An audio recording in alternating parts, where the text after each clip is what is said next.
So this is a Frontera Mk2 instrument panel, as you can see here, and on the back, we'll talk about this later on, there's 1, 2, 3, 4 sockets. The Mk2s are, I wouldn't say renowned, but there are instrument problems, and I tried to fix the one that's in that car. To some extent it was alright, but then it started to give more problems with the odometer and the trip meter, and the fuel gauge became unreliable. So I got hold of this one, but the fuel gauge was all over the place. So effectively you can't buy a second-hand one, because you phone around and yeah, they're loads of money. And this one's scratched and it doesn't work properly. So in the end what I did is sent it off to be remanufactured, guaranteed for the life of the car, basically, for however long I keep it. And those who know me know that I keep my cars for donkey's years. So there you go. So I had to give in the end, but this is a bit of a, like, how do you get this out and what it's like and all that sort of stuff. It's important to know. The manuals don't tell you, so that's what this video is about.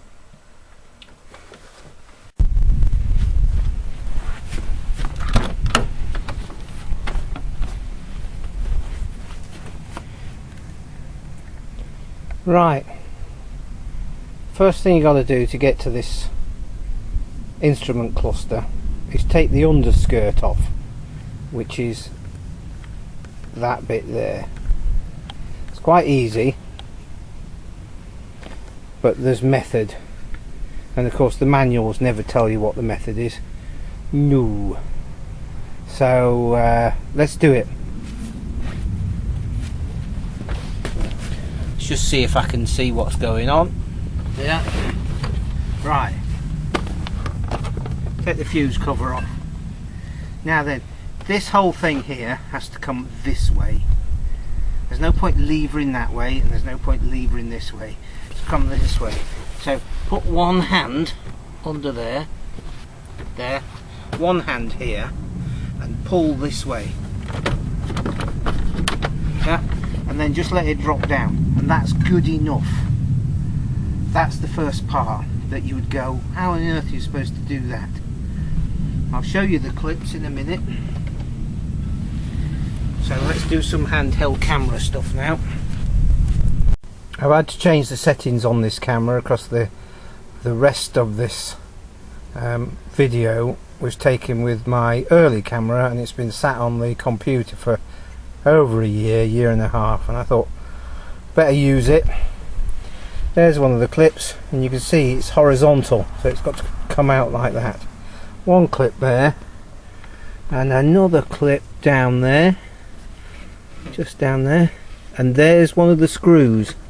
That screw there holds this piece on, and there's another screw the other side, which is difficult to see. I'll see if I can use the torch. And then up here again, up there, you can see that there's a screw there. So there's a screw there, just there, and there's another one. You can probably just about get a faintest. There's one just there. Where's that torch? It's gone.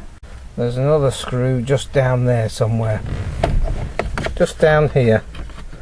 So those 4 screws, and once this is released, it just lifts out. That comes with this, and there's a socket on the back. There's some switches here, they come with it, but the heater controls stay with the car.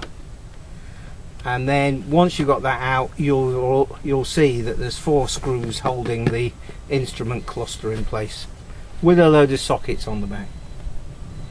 Hopefully that makes a bit of sense.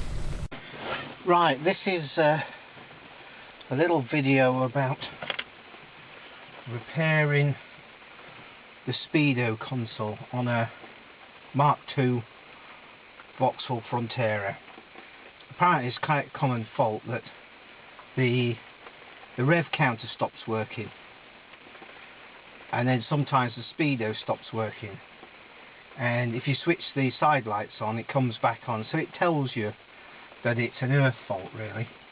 Anyway, it's one of those things where you just go, oh god, it's going to be a right pain in the neck that. So I'm halfway through it, so it's actually quite easy to get to this point.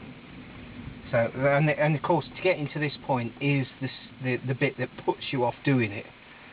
So what we've got here, this is the back of the speedo and rev counter.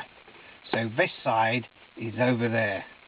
Okay, so what we've got is, it's a bit difficult with this wiring. 1, 2, 3, 4 sockets.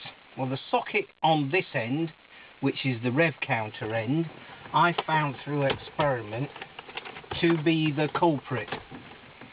So what we've got here is some switch cleaner, the sort of stuff that you'd put in a potentiometer, a variable resistor, a twiddler on an amplifier. If it gets crackly, you spray a little bit of this in here and it cleans the tracks.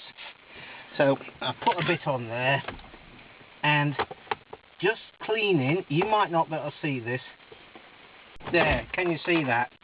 Look, there's all those tracks there on this printed, flexible printed circuit. Okay, there's quite a bit of muck come off there. So I'm going to put the plug back in now, if I can. Goes that way round. There. Now it's working.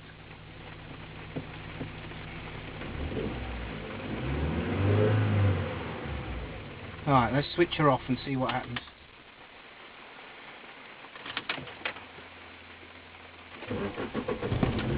Oh, well, wonderful.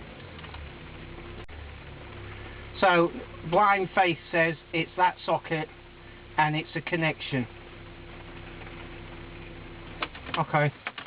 No doubt when you put it all back together, it won't work again, but it might very well do. Let's see if we can get it back in there.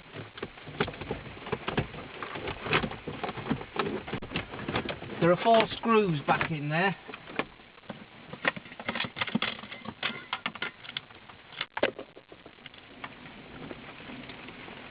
Again, fiddly, but not too bad actually. They're quite deep socketed on those, so you can just put them in like that.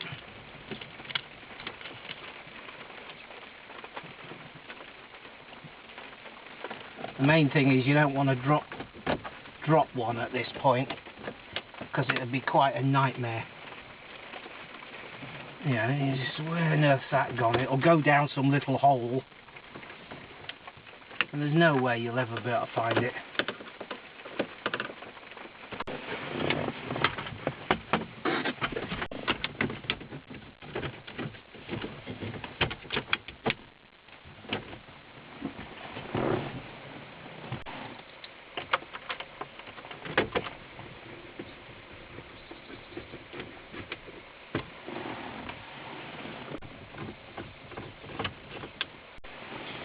So we've got the screws in there, and then all these little clippy bits, they're little houses to go into. That's it. Job done.